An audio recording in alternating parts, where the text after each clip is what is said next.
Assalamualaikum warahmatullahi wabarakatuh. Jadi di sini kami dari mahasiswa psikologi yang akan melakukan wawancara dengan seorang UMKM yang ada di Kamal. Ya, beliau ini menjual atau memproduksi terkait makanan-makanan atau jajan-jajanan kekinian yang sudah berdiri sejak tahun 2021. Assalamualaikum warahmatullahi wabarakatuh. Waalaikumsalam warahmatullahi wabarakatuh. Baik, di sini kami sudah bersama Ibu Owner Kedai Ngakanku yang akan kami wawancarai terkait bagaimana strategi pemasaran dari jualan atau dari produknya. Mungkin bisa langsung dimulai. Boleh.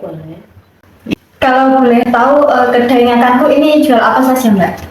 Kalau kedai Ngakanku itu kita fokusnya ke makanan ringan, jajanan kayak jajanan terkini lah. Kita selalu update jajanannya. Jadi untuk saat ini ada risol mayo, tahu walik, dimsum, sosis Solo, tahu bakso, cilok, cigor, tahu jeletot, dan sebenarnya masih banyak, tapi yang aktif sekarang kita produksi itu. Mungkin bisa diceritakan sedikit terkait latar belakang bisnisnya, mungkin sejak dari kapan melakukan usaha ini. Bisnis ini itu sebenarnya saya mulainya itu dari kuliah sih, dari 2016. Saya kuliah masuk 2015. Lalu saya mulai merintis bisnis ini itu dari 2016. Tapi setelah saya lulus di 2019, setelah itu pandemi ya, 2020 awal pandemi. Jadi saya kerja dulu di kantor kayak biasa. Karena kampus juga kan tutup, jadi kita tutup dulu. Setelah itu di 2021 setelah kampus buka lagi, terus kita mulai lagi karena peluang usahanya sangat mumpuni ya di sini untuk jajanannya. Kemudian apa yang menginspirasi Mbak untuk memulai bisnis makanan atau jajanan ini? Pertamanya saya suka makan, saya suka jajan. Itu yang latar belakang saya kenapa saya bisnis jajanan ini ya. Terus kuliah saya dulu juga banyak bersinggungan dengan makanan. Jadinya ya terus anak-anak juga banyak menyukai jajanan kan. Kita semua itu pasti, apalagi yang perempuan itu banyak sekali yang suka jajanan. Dan di sini itu di kampus mahasiswanya banyak, anak mudanya banyak, jadi pasti perputarannya itu cepat. Bagaimana Mbak ini memastikan kualitas produk? Untuk kualitas produk ya, untuk bahan-bahannya sih, kita bahan-bahannya tuh konstan itu terus, jadi kita tidak mengganti bahan sama sekali. Jadi kalau bahan kan turun naik, tapi harga kita kan tetap. Tapi ya walaupun bahan naik, jadi kita juga pasti tetap membeli bahan yang kualitasnya sama dengan bahan yang kita gunakan seperti biasa. Jadi bahan itu utama. Jadi kita tidak ingin menurunkan kualitas bahan baku kita, walaupun bahan baku kita naik. Bagaimana Mbak menentukan harga produk tersebut? Untuk harga produk itu kita tentukan melalui BEP ya, harga bahan pokok dan lain-lain, kita ada rumusnya. Kita juga survei harga pasar sih, kita nggak mungkin kayak misalnya harga pasarnya segitu terus kita jual lebih tinggi jauh dari harga pasar. Juga survei juga perlu. Mungkin ada tantangan khusus dalam proses produksi yang Mbak alami? Tantangan khususnya sih banyak sih. Misalnya kita itu tidak bisa berpacu pada bahan resep yang kita punya. Jadi padahal tepung itu mereknya sama dari perusahaan yang sama, tapi kayak daya serap airnya berbeda. Jadi biasanya pakai air berapa liter, ternyata pakai berapa liter kok kekentalannya atau yang kita inginkan itu masih kurang. Jadi kita harus peka itu sih untuk diproduksi, padahal bahan baku yang kita gunakan kan selalu sama. Kayak gitu. Gimana Mbak menangani atau mengatasi tantangan tersebut? Belajar terus sih, kayak ya harus kayak gelas kosong yang pengen diisi, jadinya nggak sok jago, nggak, pokoknya kita riset terus, belajar terus, sama jangan pantang menyerah sih. Usaha itu susah, tapi kalau hasilnya itu enak kok. Ini strategi pemasaran seperti apa yang Mbak gunakan untuk mempromosikan produk? Dari dulu sih saya di internet ya, kalau itunya dan di internet, terus produk kita juga ada stikernya, jadi produk kita itu bisa dikenali. Jadi orang yang mau beli produk kita, setelah mungkin beli pertama, dia itu bisa mengenali produk kita dari stiker itu juga termasuk iklan menurut saya, karena biar produk kita itu bisa dikenali bahwa oh ini yang saya beli pertama kali dan saya mau coba lagi, kayak gitu. Ini penjualannya ini bagaimana Mbak? Online atau Mbak punya stand gitu di kampus? Oh, kalau sekarang itu kita sistemnya mitra ya, kayak nitip sih sebenarnya. Kayak saya punya beberapa mitra yang saya bisa jual produk saya di situ. Jadi saya mempunyai berapa ya? Ada mungkin 15 titik lah tempat di UTM untuk sebagai penjualan produk saya. Jadi saya sampai sekarang belum buka tersendiri gitu. Tapi saya punya beberapa mitra di kantin-kantin, di gedung-gedung UTM, di kantin bersama, di laboratorium dan lain-lain. Kalau itu kan dititipkan di mitra-mitra gitu ya Mbak? Iya. Itu biasanya berapa harga dari Mbaknya, terus di mitra itu dapat keuntungan berapa? Kalau kita sistemnya 10% sih. Kalau untuk saat ini ngakanku itu berusaha untuk meratakan itu penjualannya, untuk meratakan harganya. Jadi kita dari kita sih keuntungannya untuk mitra 10%. Jadi untuk harga produk kita di pasaran itu Rp5.000. Jadi dari kita itu 4,5. Jadi mitra kita juga mendapatkan 500 gitu. Kemudian menurut Mbak, apa kunci keberhasilan untuk menarik perhatian pelanggan gitu? Sebenarnya sih konsistensi.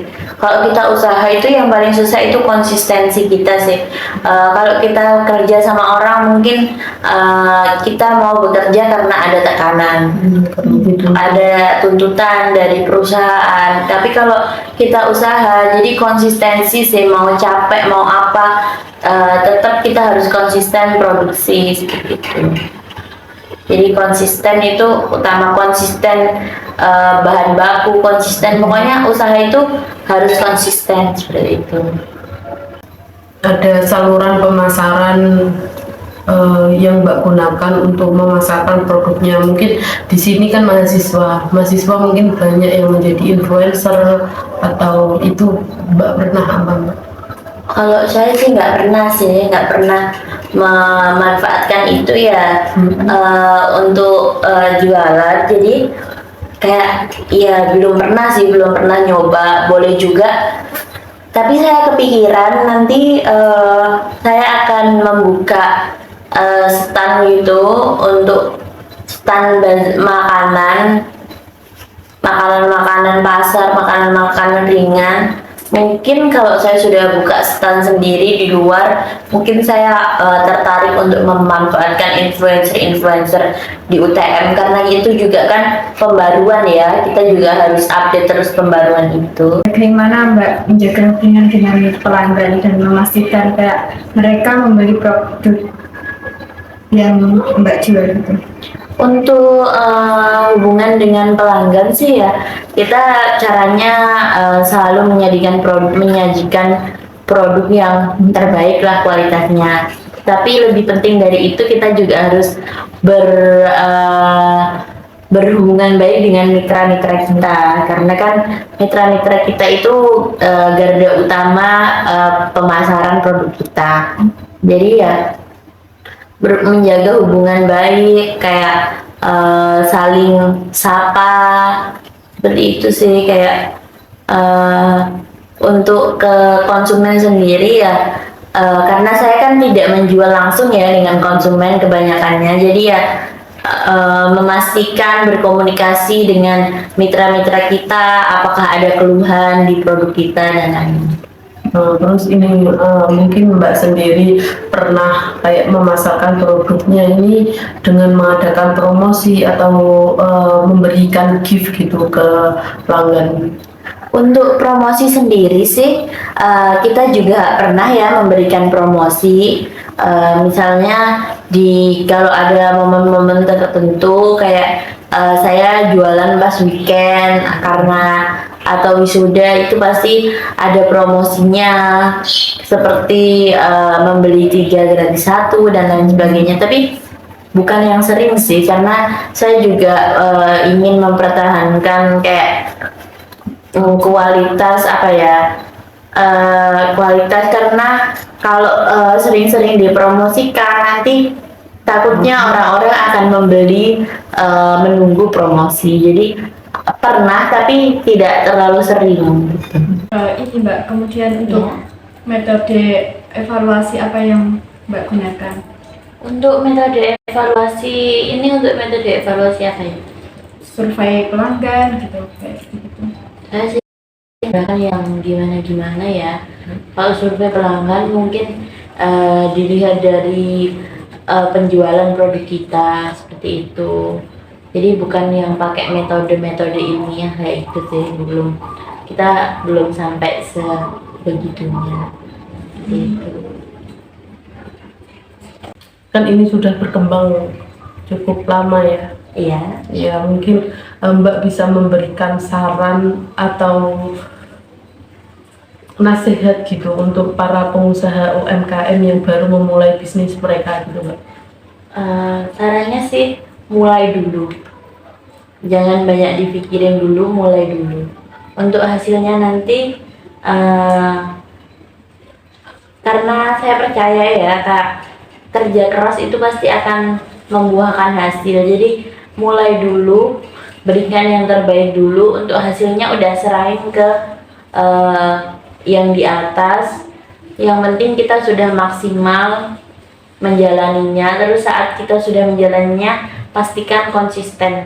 Konsisten itu yang sangat berat dilakukan oleh pengusaha-pengusaha kecil saat ini ya, karena kita pasti keterbatasan pegawai, keterbatasan tempat dan lain sebagainya. Karena saya juga usahanya masih di rumah ya, kita belum punya rumah produksi sendiri, jadi pasti akan melelahkan. Tapi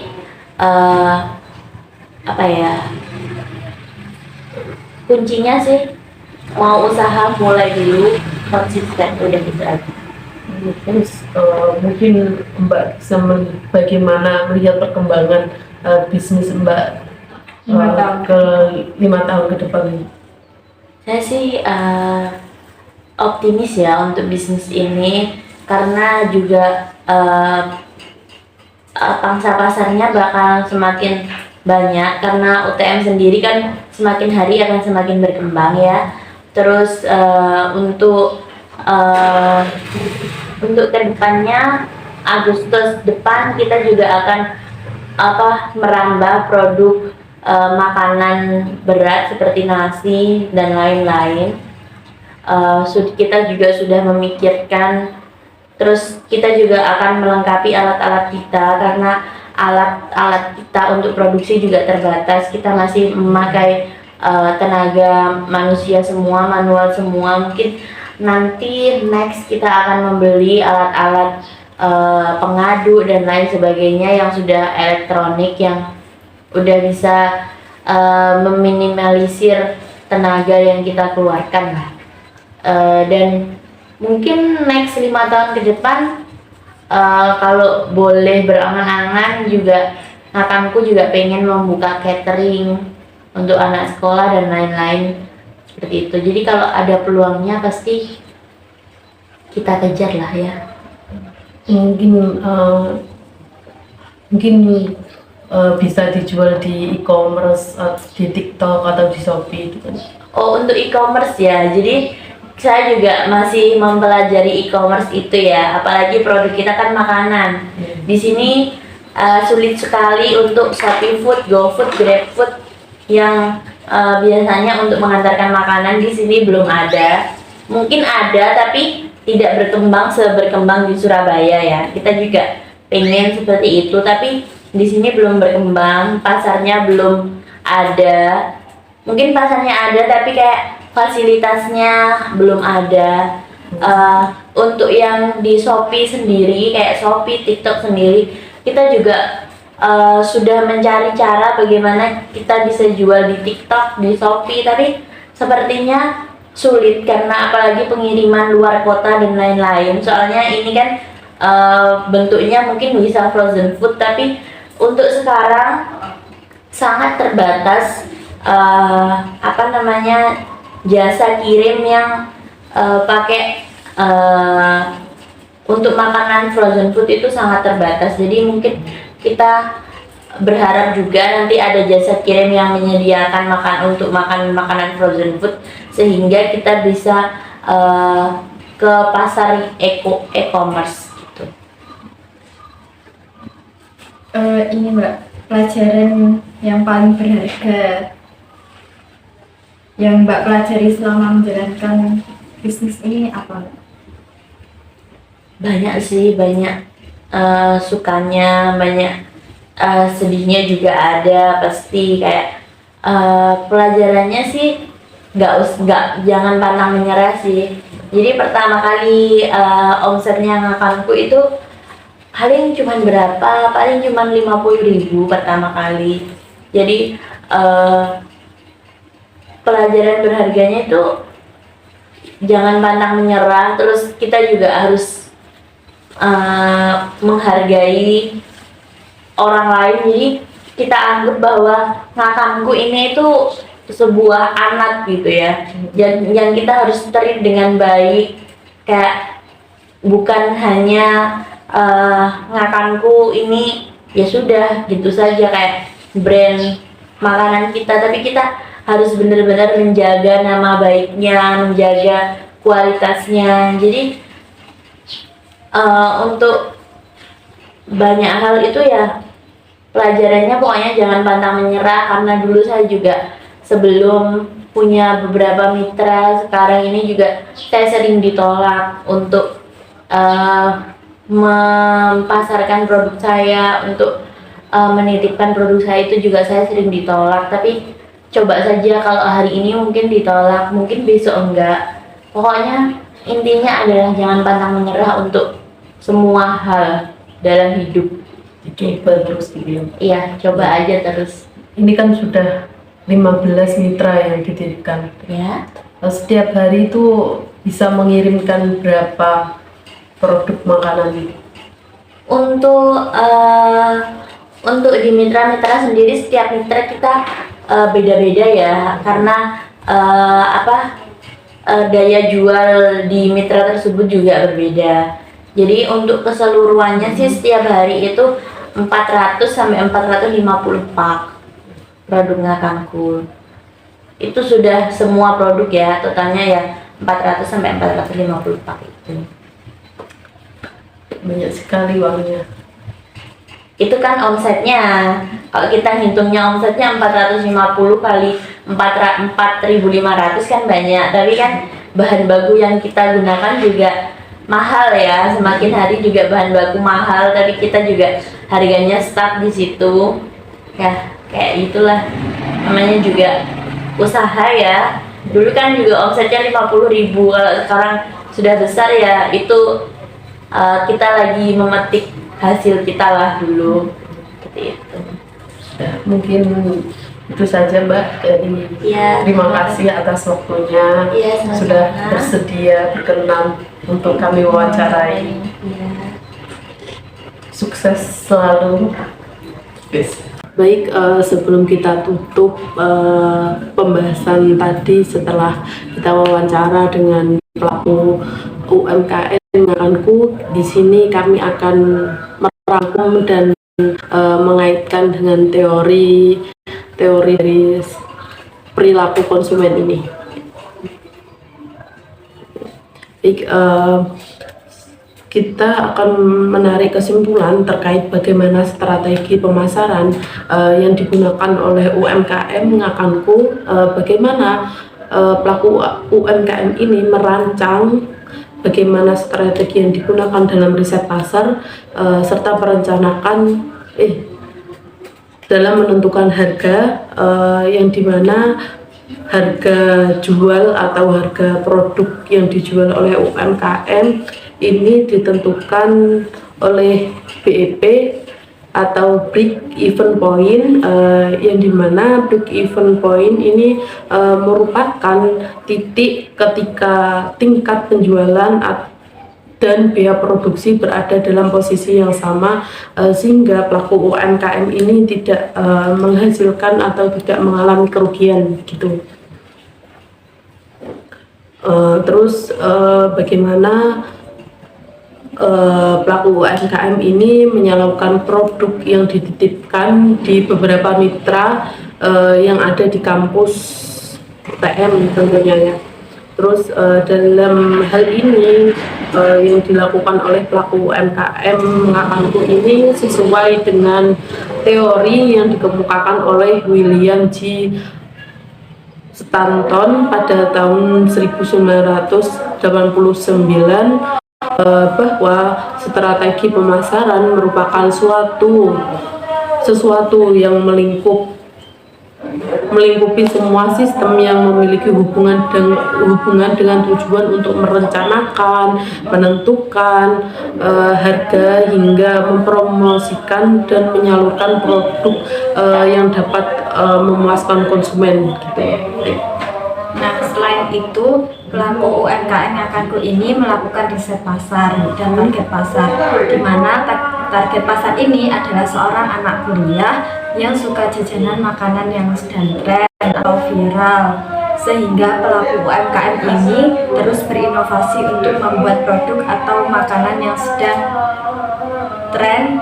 Hal ini sesuai dengan teori yang dikemukakan oleh Philip Kotler, merupakan suatu perencanaan, pengumpulan, analisis, dan pelaporan yang sudah tersistematis dari data atau berbagai penemuan yang relevan dengan adanya situasi pemasaran tertentu yang telah dihadapi.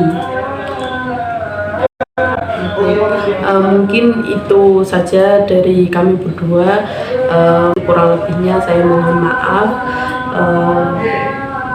Mungkin bisa next time kita ketemu lagi. Bye-bye. Dengan saya Nurul Fauzia Dan saya Sulistiawati. Baik, terima kasih.